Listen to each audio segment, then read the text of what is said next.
Hello everyone, ayan, nandito po tayo sa Laot. Ayan, dito tayo sa Lawa ng Taal. Ito po yung Lawa ng Taal. Ayan, at yung bundok na yan, ang bundok Maklot. At nakikita nyo yan mga mi, yung bundok na yan ay hindi po pala bundok. Yan po ay bulkan. Yan yung bulkang Taal na sumabog noong 2019. 2019? Ay, 2020. 2020. Ayan.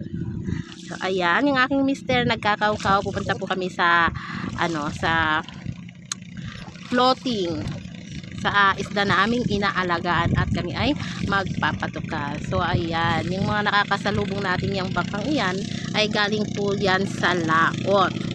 Galing din po yan sa Laot at nagpatuka din yan ng kanilang alagang isda.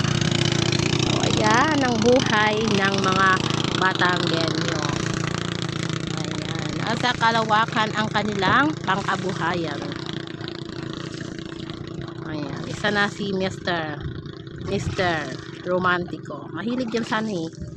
Mahilig yan makinig sa Mr. Romantico.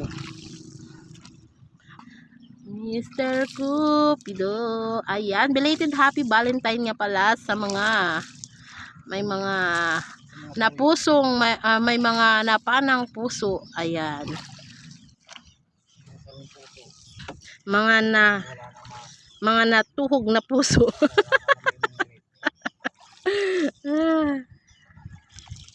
Ayan. Ganito po ang buhay ng mga kabatang. Ito na nasa kalawakan ang kanilang hanap buhay. Ayan, kung nakikita nyo yung mga bundok na iyan, yan yung mga bundok na gumuho nung bagyong Christine. Ayan. Yan yung mga gumuho. Ayan, oh, bangas-bangas na. Ano bang tawag dyan?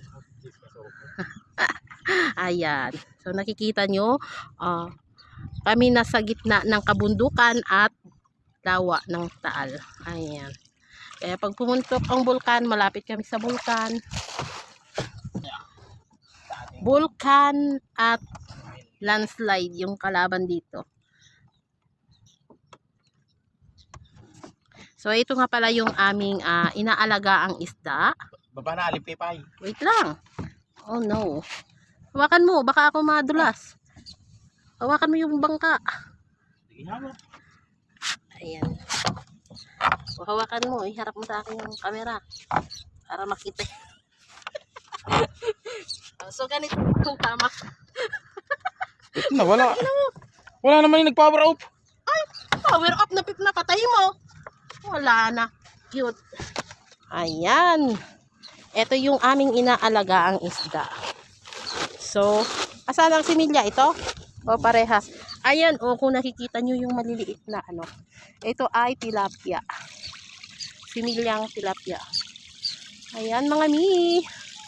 Wow. Ang sisigla nila, diba?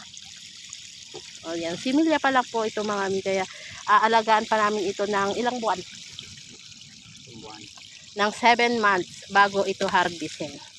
7 months naming aalagaan.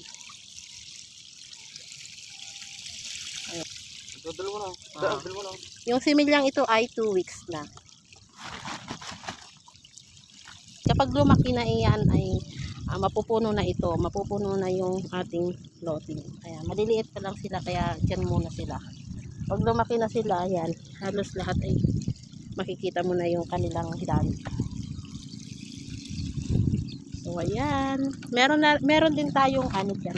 Meron din sa kabila, harvestin na siya, malalaki na siya. Mamaya puntahan natin para makita ninyo.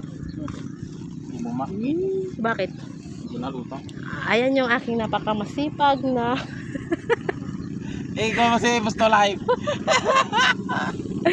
ayan yung aking napakasipag na mister. Ayan. Nagpapatuka siya lagi araw-araw.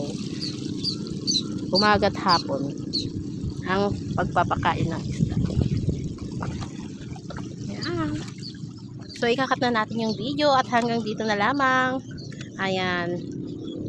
Sana manood kayo sa ating susunod na video. Bye-bye! Salamat!